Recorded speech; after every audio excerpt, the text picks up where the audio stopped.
The room was quiet except for the faint hum of rain against the window. Mason and I had been sitting there for hours, talking about everything and nothing, like we always did. But tonight, something felt different. His eyes lingered on mine longer, his smile seemed softer, and every brush of his hand when he reached for his coffee sent my heart racing. Sometimes, you don't notice when friendship ends and something deeper quietly begins, until a single look changes everything. I tried to focus on the conversation, but my mind wandered to the curve of his jaw, the way his hair fell just above his brows, and how his voice dropped whenever he spoke seriously.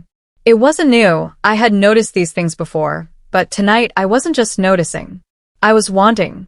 Mason leaned closer when I laughed, his shoulder brushing mine. The touch was brief, but it sparked through me like fire. He didn't move away. Neither did I. Sometimes the smallest touch can say more than words, leaving you breathless, waiting for what comes next.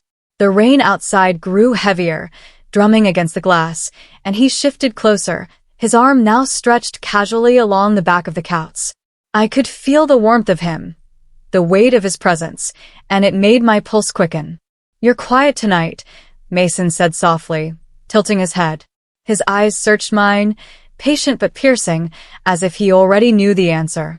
I swallowed hard, managing a smile, just thinking. He leaned in, the space between us shrinking. About what? His voice was low, almost a whisper, the kind that wasn't meant for casual answers. When someone leans in like that, they aren't asking for the truth, they're asking if you're ready for it. My heart pounded as I searched for words, but all I could do was look at him. His breath was warm, his gaze unwavering, and my resolve broke. "About you," I admitted, voice trembling.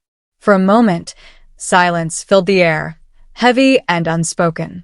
Then Mason smiled, not his usual playful grin, but something deeper, something that told me he'd been waiting for this. His hand brushed against my cheek, hesitant but tender, and he held my gaze as if asking for permission. I didn't move away. I leaned into his touch. The moment before a kiss is always a question. The answer is whether you stay or lean closer. And Mason leaned in, slowly, like he wanted me to feel every second of anticipation. His lips hovered near mine, our breaths tangling, and my chest rose and fell too quickly. When he finally kissed me, it wasn't rushed. It was careful, deliberate, a confession wrapped in warmth. I melted against him, fingers curling into his shirt as the kiss deepened, carrying all the words we'd left unsaid for so long. The rain outside became background music, the room fading until there was only him, his touch, his kiss, his love unspoken but undeniable. Sometimes love doesn't begin with fireworks, it begins with a kiss that feels like home. When he pulled back slightly, his forehead rested against mine. "I've wanted this for longer than I can admit," he whispered. I smiled, my hand tracing the line of his jaw. "Then don't stop now." His grin returned, boyish but charged with something new. His thumb brushed my lower lip before he kissed me again, this time with more certainty, more hunger. The kind of kiss that didn't just taste like love, it promised it. My world tilted in that moment, and I let it. I let him. I let everything happen. The scariest thing isn't falling, it's realizing you don't want to stop. We pulled apart just enough to breathe, laughter breaking between us. Mason's hand still rested against my cheek, his other arm slipping around my waist, holding me like I belonged there. "I can't believe this is happening," I admitted, breathless. He shook his head. It was always going to happen. We just needed the right night. The rain outside eased into a gentle patter, and I leaned against him, my cheek pressed to his chest, listening to his heartbeat. It was steady, strong, and I couldn't help but think it was beating just for me. And sometimes, all it takes is one storm outside to bring the storm inside your heart to peace.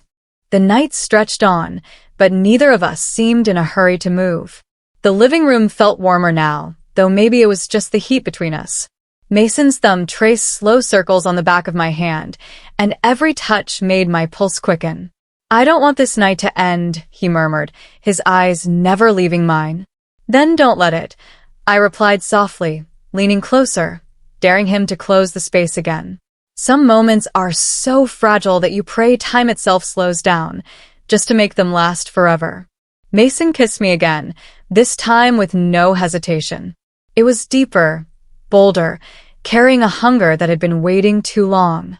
My hands slid up his chest, feeling the steady rise and fall of his breathing until they tangled at the back of his neck.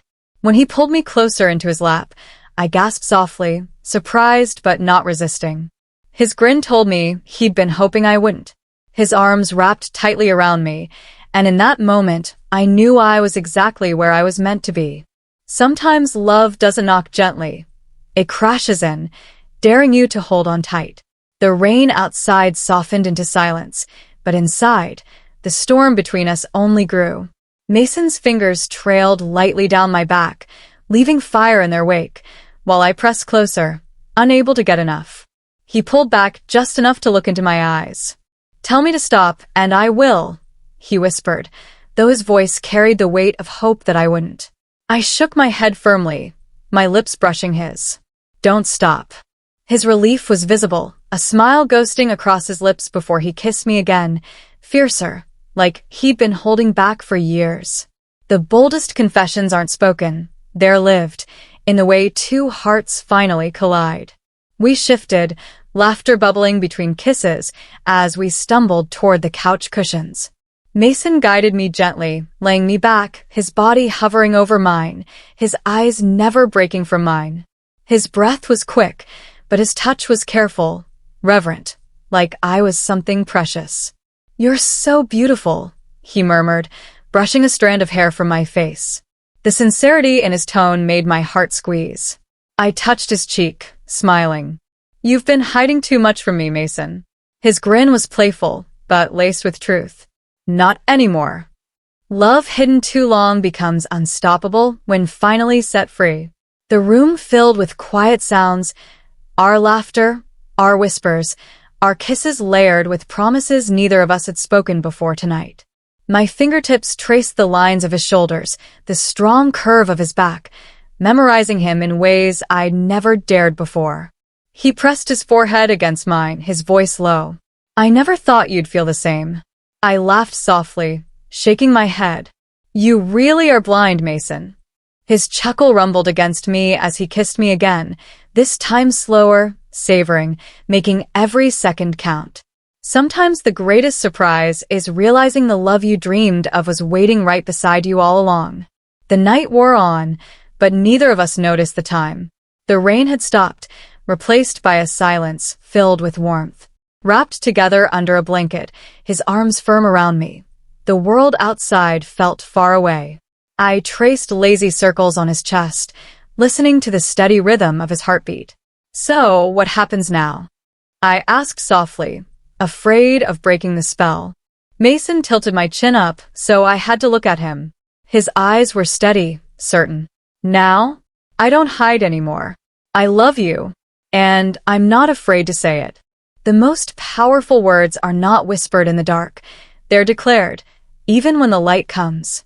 I blinked, my chest tightening with joy. No hesitation, no hiding, just truth. "I love you too," I whispered, the words tasting sweeter than I'd ever imagined. The way his face lit up, the way he pulled me closer as if the world might take me away, it made me realize that love wasn't just about the first kiss or the storm of passion. It was about this certainty, this safety, this feeling that I had found home. Mason pressed a final kiss to my forehead, holding me tighter. "Then let's not waste another day." Love doesn't begin with a kiss. It begins with the promise that follows. We drifted into the night wrapped in each other's warmth, the rain-washed world outside fresh and new. And for the first time, I knew that everything I had been waiting for had already been right in front of me. Because Mason leaned in slowly, and I let everything happen. And I'd let it happen again, 1,000 times over.